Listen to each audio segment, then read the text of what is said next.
So here's the thing about Book 2 of The Legend of Korra. Please don't kill me for making this, it's just my opinion. I happen to really like this book. But if you disagree with me, feel free to tell me why in the comments, I don't care. For one thing, I'm really fond of the pace of this season. Most episodes are really balanced out with cute and serious moments, following Tenzin and his family on their little vacation, or following Korra and the Southern Water Tribe / Republic City. And the beginning of it has a lot of forward momentum. Almost starts with a civil war and builds from there, which I really enjoyed in terms of excitement, because it kept things really interesting the whole time. I enjoyed learning more about Korra's home and family as well. I understand that the family drama is not people's favorite part of this season, but I did enjoy the touch of giving Korra some more background and learning about the people who raised her and the dilemma of raising the Avatar. Diving into politics was also fun. I enjoyed learning more about the new president and learning to dislike him. Things like Korra casually committing political treason were kind of hilarious to me, but also interesting plot lines considering I was on her side. General Iroh's return was also fantastic, of course, and dividing the group due to the sides, which aren't necessarily clear, is greatly written. I like how this war isn't exactly neutral for most of the chapter, until, like, the very end. Varric's villain reveal was also great. I did not suspect him one bit, and Mako being able to figure it out added a lot to his character. I do have some small criticisms with the plotting, such as the love triangle. It's even worse this season than Book 1. Luckily, it doesn't take up much of the plot, but I do have to say it really detracts from what's going on with the characters elsewhere. Speaking of characters, yes, I know people hate Korra this season. I feel like a lot of that on the writer's behalf is purposeful. This is the most growth Korra goes through in such a short period of time. She goes through more in Book 4, but it takes like years. The family stuff is so great for her, and I also feel that people could have more patience with Korra when she's angry with her father and Tenzin. Lots of things were hid from her entire life, and she's a teenager. I didn't think that it was all that unreasonable.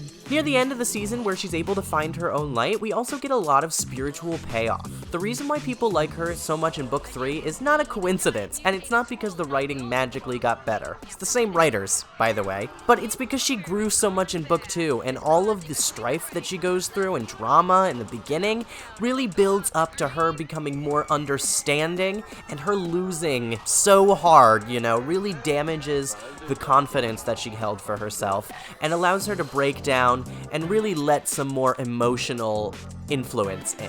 Tenzin's development is also great this season. I love his arc so much. It's filled with so many great moments with his family, but also him being able to separate his own self from his ancestors and becoming his own man. It's truly beautiful. Plus, J.K. Simmons gets to shine. The whole story with his daughter is so tragic too, really adds on to his character and gives him a bigger purpose. He gets to shine even more than usual. I will criticize this season for fumbling the bag with Asami. She is underutilized, to say the least. We get to see a little bit of drama with her business, but she barely does anything in the climax. At the very least, they have her do something in the main battle to get to the portal.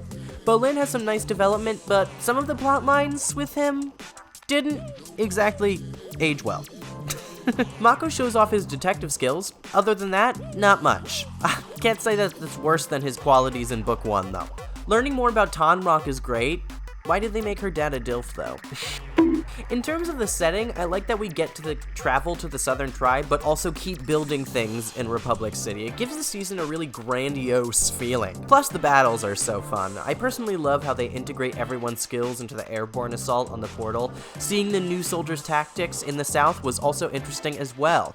I also appreciated the details between the Southern people's bending and the Northern people's bending. The Dark Spirits are designed beautifully. I love the mysterious tone they give, and the music by Jeremy Zuckerman aids to this feeling really well. In terms of special episodes, obviously, the 2 episodes with Juan are fantastic. I understand why people feel they retcon things, but the facts that they kind of painted over were more legend than concrete. I know that Yue said that waterbenders learned from the moon, but it could be interpreted that they were given bending from the turtle and trained themselves using the tides and the moon. Besides, they have a beautiful design, and I'm glad they finally added some concreteness to the Avatar. Personally, I was never a fan at how it was just this random being with with completely omnipotent power that just kind of existed. This gives so much more meaning to it, and plays even further into the whole yin-yang motif that they set up with the two fish, Tui and La. The climax, obviously, is fantastic. I'm not going to talk about Studio Mir because I just talked about them in the last video essay, but the animation is unbelievably great, the battles are beautiful, and they've never been better. They are completely stunning. The choreography, too, is just unbelievably great. It's great to see Korra fighting Vaatu just like Wan did, and it's also great to see her basically win before Unalaq strikes her in the back. Yes, I know people aren't a fan of Unalaq as a villain, but personally, I think the real villain is Vaatu. I get why people feel that he was shunted to the side, but he's a good villain in the sake of how he drives the plot forward. Plus, he's able to take advantage of Korra, which I really don't think she's necessarily stupid for following him. He is family. I don't think she would, betray him right away. But that is personally what I enjoyed about Book 2. I like how it's set up for Book 3 and really painted a new road for this series. Really changed things and took a lot of risks. Obviously, that's why people don't like it, but I personally love the absolutely, permanent consequences that this season has, and that they didn't go back and fix it. I know a lot of people wanted them to. I don't. I like that they committed to this decision, they did it, and you know what? They're moving on from there. Perhaps another Avatar could get it back down the line. Who knows? I wouldn't hate that, but I do like that for the rest of this series, they made things completely different and gave themselves a greater writing challenge than just having her being bailed out by her past lives every single time. If you disagree with me, let me know in the comments below. I would love to have a conversation about this. It's personally one of my favorite books of the series.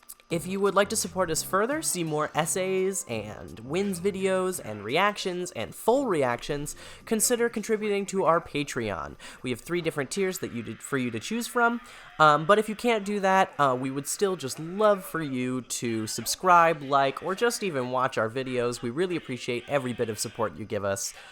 It goes a long way into making more of this content. So, we will see you guys next time, and goodbye.